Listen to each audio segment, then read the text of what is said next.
I'm Marie and welcome back to our Spotlight. Today we have Dr. Griffin and we are in the foods laboratory that is used by the nutrition and dietetic students. Dr. Griffin goes to different departments and gives her famously known cupcakes, and today we brought her onto this show to demonstrate how she makes those delicious treats.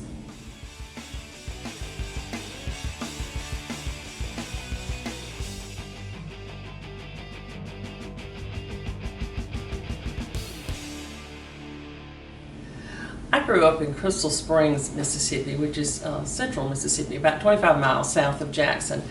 Well, I started out as a student at Mississippi State University, and I started out in business actually. Didn't stay in business long. Decided that I wanted to move into elementary education. Met my husband the first year I was in college, married him the next year, and he actually graduated. He's 2 years older than I, so we had to move. He was coming home to Cleveland to farm. So, of course, I was coming with him, and I continued my education at Delta State.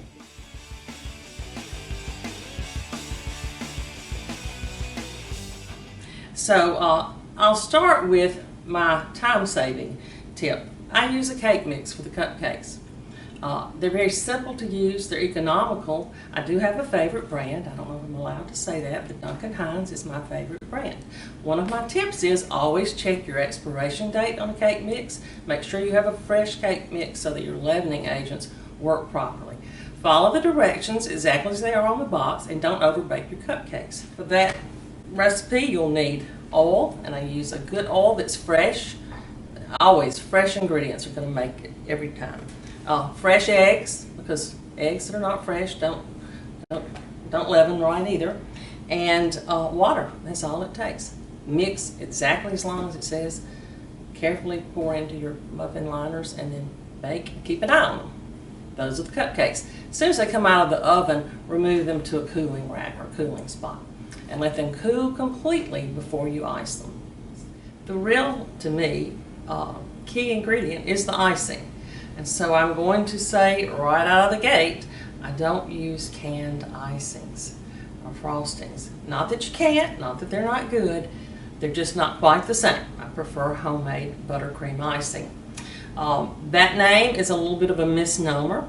For butter purist, I do not use butter in my frosting. I just have not reached the point that I prefer that taste. I use margarine as the base. The first step in making icing is to let this get room temperature. Always, all ingredients room temperature are going to function best. So once you have your margarine room temperature, I usually use a stick to a stick and a fourth to start off with. I just whip it until it's very smooth and soft. And then I start incorporating about, in a regular recipe, I'll use about half a bag of this. I think this is 2 pounds.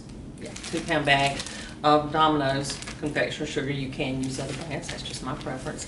And so you slowly incorporate that mixing, and then you begin to add just a little bit of milk, and just slowly, and that will depend, just, I use maybe 2 to 3 tablespoons of milk, just pouring it in slowly, and about half a teaspoon of vanilla. Again, pure vanilla, don't use artificial, try to get the real thing.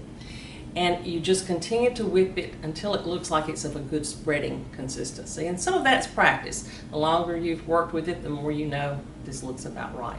Trying to answer the question, what is my favorite thing to bake or cook, is hard because I pretty much enjoy baking and cooking many types of things. But I guess what I really enjoy is when I'm gathering a group of people together, and I usually ask, what do you want to eat? I'll ask every member of the family, and no matter what a smorgasbord that may represent, I'll try to have that. So as an educator, I'm always having to tie everything back to education because that's my job here.